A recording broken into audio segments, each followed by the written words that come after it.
This is The Viking. Join Tikiman and myself at OWFI Spring Conference, The Writing Universe, May 2nd through 4th in Oklahoma City. We will present podcasting and blogging at the Embassy Suites by the Will Rogers Airport. I will also be part of a forum called Dining with Death, a true crime, mystery, and supernatural luncheon experience. That's the OWFI, The Writing Universe, May 2nd through 4th in Oklahoma City. We hope to see you there.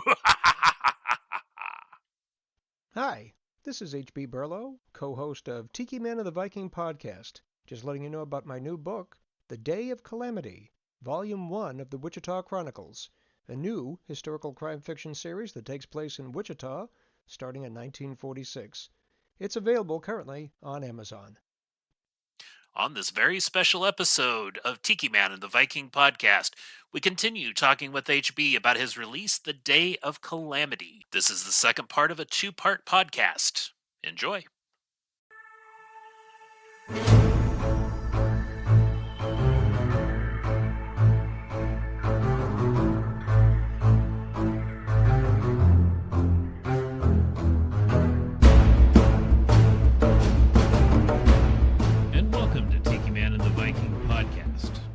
He is the Tiki Man. That would be H.B. Burlow, author of the Ark City Confidential Chronicles and the brand new historical crime fiction series, The Day of Calamity, Volume 1 of the Wichita Chronicles. And across the room is the Viking. And I am William Bryan Johnson, author of Hell to Pay and The Dark Cry of Aristed. Do you have anything from the book you want to read? Well, there is in the front section. There's always a section that the publisher likes to put in there. So there's this piece here that, as I've mentioned, Harold is looking for the profligate daughter of a rich man and the disappeared husband of an African-American woman. He's walking home one night and starts to realize that he might be being followed. While Central was a broader intersection, there was hardly any traffic coming through. I picked up my pace to a jog to cross it. Even though I stayed on the west side of the street alongside the ornate Sedgwick County Courthouse, the regular pace of those footsteps continued, the faint echo now growing a bit louder. I crossed the street quickly, without warning, right at the house with the two white lions standing guard. This time the pace of the footsteps quickened and were about 3 to 4 feet behind me. Best keep your nose out of other people's business. It was the baritone voice of a colored man. But it is my business, I uttered. A wife is looking for her husband, that's all. She'd be better off without him. I stopped suddenly. He did as well. My shoulders started to twitch, turn inward toward the right. You don't want to be turning around. You got nothing to look at here. I hadn't gotten a line on Alonzo Washington enough to judge whether he carried a gun or not. I stayed still out of an abundance of caution. I can help you. I didn't intend to sound as pleading as I did. Ain't nobody can help me, mister. I seen too much. Let me try. There was no response. Was he thinking about the proposition or eliminating me as a possible threat? 2 or 3 minutes went by. There was no breathing or movement. Nice. So, trying to help somebody that doesn't want to be helped can be a problem. So, there was a couple of really fascinating books that I had purchased along the way. There is a series of books out there that encompass several cities and several areas around the country that are old historic photos. Mm-hmm. And there's one that I had that was Wichita 1860 to 1930. And then another one was 1930 to 2000. And again, visualizing was really important to me in order to capture flavor. Okay? Which I have to ask you, you mentioned a house that has 2 lions in the front. Is that house still there? Yes, that's, I think it's the 20th Century Club. Okay. So if anybody's listening and looks up the 20th Century Club in Wichita, Kansas, you'll see a house with 2 white lions out front.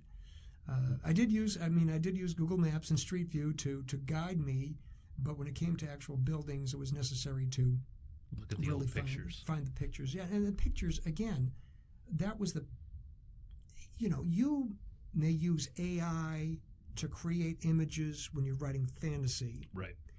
again, you're being visual because you're creating that world. If I were writing something that took place today in Wichita, all I would have to do is drive around with my phone, stick it out the window, take video, and then watch it later. Or go to Google Earth and take a look and see what it's like at street level. There you go. Yeah. But when it comes to the historical, you want to see what things look like then. There was another book, Right. I don't have the name of it offhand, but it was written by a student at Wichita State University who passed several years after he wrote it. It was about jazz clubs and the jazz scene in Wichita in the 1920s and early 30s. And Wichita has a very rich jazz scene from what I remember. Exactly. I mean, Charlie Parker's, it is claimed that Charlie Parker's first recordings were here in Wichita. Oh, wow. You know, and Wichita was popular because Kansas City and Dallas were the two main venues for jazz musicians. And on the road, in between, if you could score a gig halfway in between both, you'd be lucky. And that's what it was about. And we used to have a fairly popular jazz festival here too, right? I think we still do. I think it might be put on by Friends University. Okay. It's not...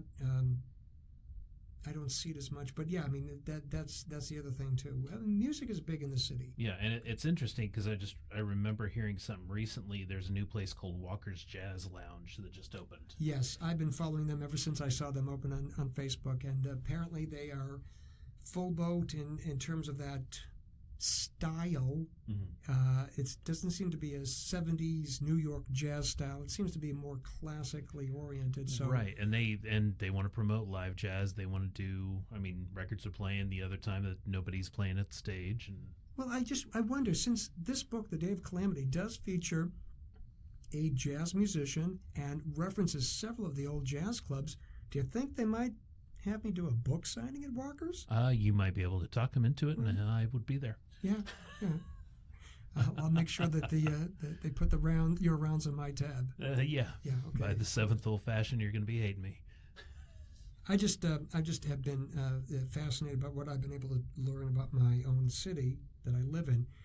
There is the temple that is referenced in the book. Now there's a Hebrew congregation here in Wichita currently, Mm-hmm. but the temple that is referenced in the book, smaller brick building, is now a Christian church, and yet there is still the Ten Commandments with Hebrew lettering and Hebrew lettering above that at the very top.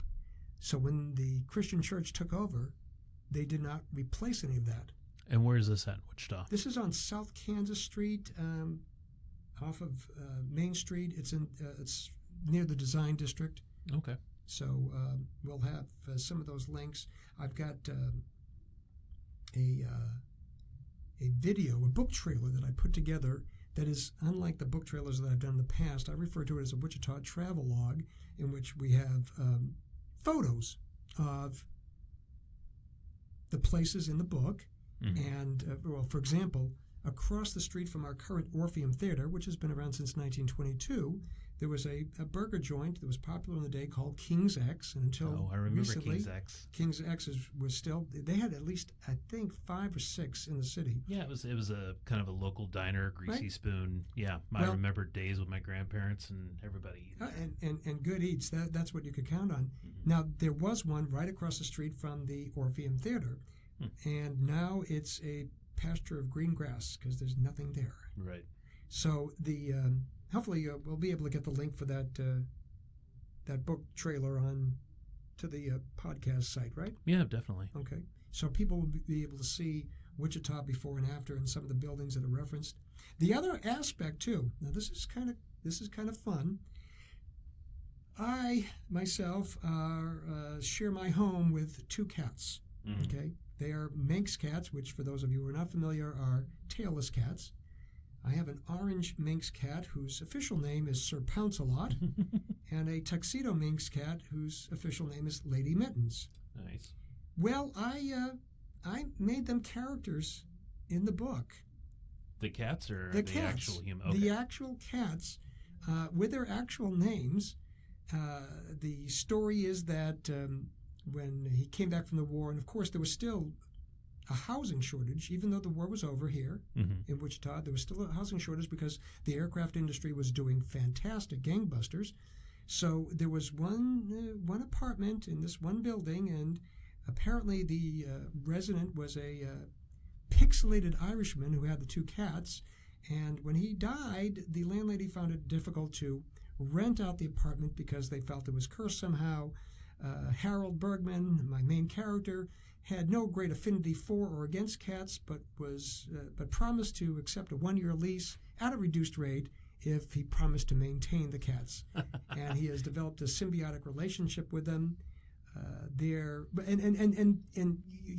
is all amusing, and what does this have to do with, there's a famous photo that anybody can look up of Raymond Chandler, who had a devoted cat named Taki, black cat. Great photo of him with his glasses and his pipe holding the cat. And I always felt that crime writers Needed a cat. Now, granted, Hemingway was notorious for having his 6-toed cats down in Key West. Jim Thompson, another great pulp crime writer, has a great photo with a cat.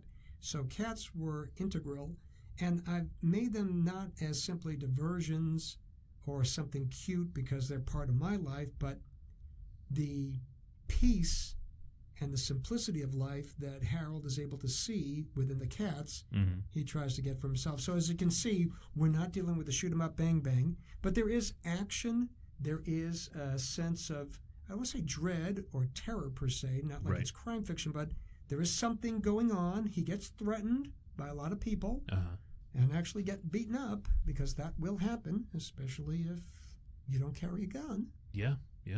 And why doesn't he carry a gun? I think it's never been stated specifically in the book, but his experiences in the war are such that he doesn't feel that killing is the way to go. He doesn't want it. Right. Okay, that makes sense. So that'd be that. Now, there was also another real-life character that's referenced, even though he had passed. Richard Cowan was a Congressional Medal of Honor winner. Oh, wow. Born in Lincoln, Nebraska, but he grew up in Wichita. I reference Harold and Richard meeting during basic training. Richard died during the Battle of the Bulge. Oh. And a couple of days later is when Harold got his injury that sent him home. That's another aspect of the character, too. He gets shot in the foot. He's left for a while. The medics don't get him. He's finally brought back to an evac hospital. He heals, he's fine, but he has a limp now. Now, the limp is also supposed to be a symbol of imperfection in the character. Okay. So we have that as well, too. But there is a scene in Day of Calamity where Harold goes to Richard's grave, which is right here in Wichita, by the way. Where is that at? It's a memorial. The one on 21st and Hillside? Hillside. Okay. I think it's Memorial Park. Yeah. And I have a photo of it, and it's stunning and you read the citation and the whole sense of bravery, and heroes don't usually try to be heroes, they just become them.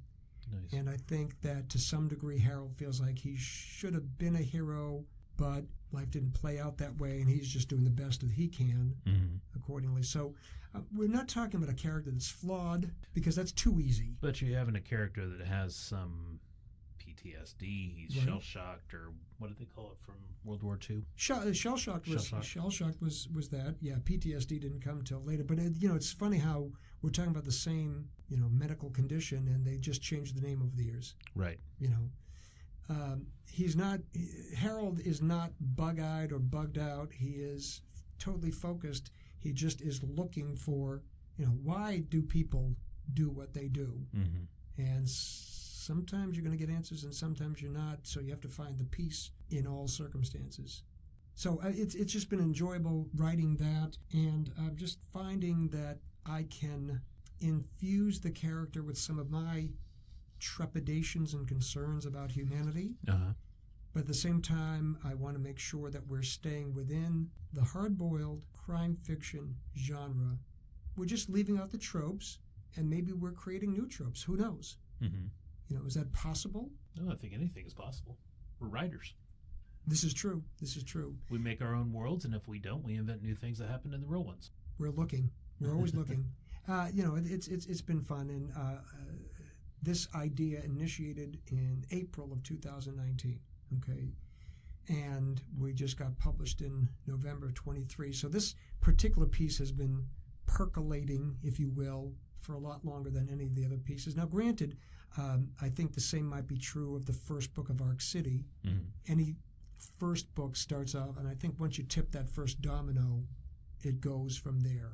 The second book, again, has two cases. They're both different in nature, and they both involve different degrees of human frailties, foibles, and issues, shall we say. Yeah.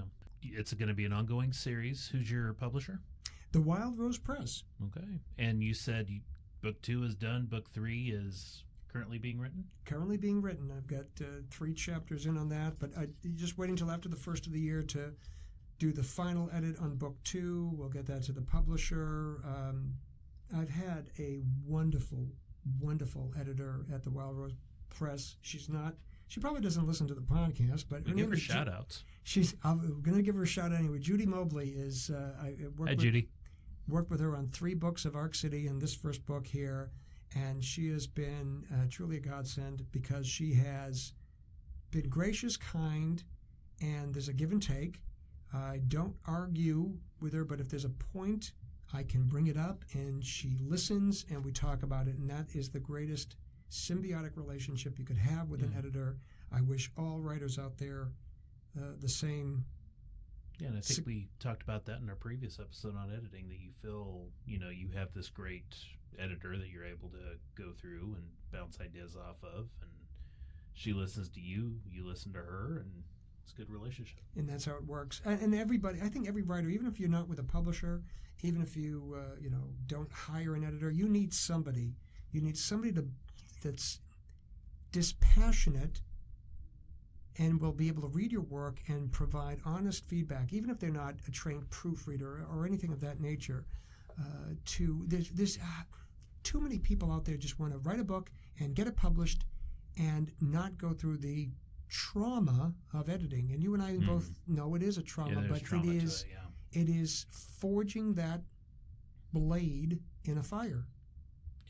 So remind everybody where your book is available. The Day of Calamity, Volume 1 of the Wichita Chronicles, is currently available at Amazon.com. You can look for it under that name, and you can also find H.B. Burlow, and, well, I guess you can also find the 4 books of the Arc City Confidential Chronicles series as well. There you go. And also, you can find William Bryan Johnson's writing, The Dark Cry of Aristed, and Hell to Pay on Amazon as well. We're there. And we are. You can find us. I mean, we'd like to bring you there, but go there for yourselves. I think you'll be pleasantly surprised. And right now, hey, look, we're, what are we, 11 days before Christmas? Yeah. Oh, my goodness sakes. 11 days as of this recording. By the time this comes out, it'll be a shorter period of time. By the time this... Well, yeah. So, and I'm one day out from sending all my kids home and get to have a nice little Christmas break. There you go. So we'll have that break. We wish you all a great Christmas break. And remember, books by authors are great and unique gifts, something they don't have, something they haven't had before, and something that they'll want over and over again. And it doesn't cost anything to leave a review or to talk to your friends about us, too. That would be greatly appreciated. Y'all, thank you for listening, and take care. Tiki Man and the Viking Podcast brought to you by Rumination of Thunder Media. The following intro and outro music was used for this media project. The music Find Them by Alexander Nakrata. Free download from filmmusic.io. License Creative Commons Attribution 4.0 International.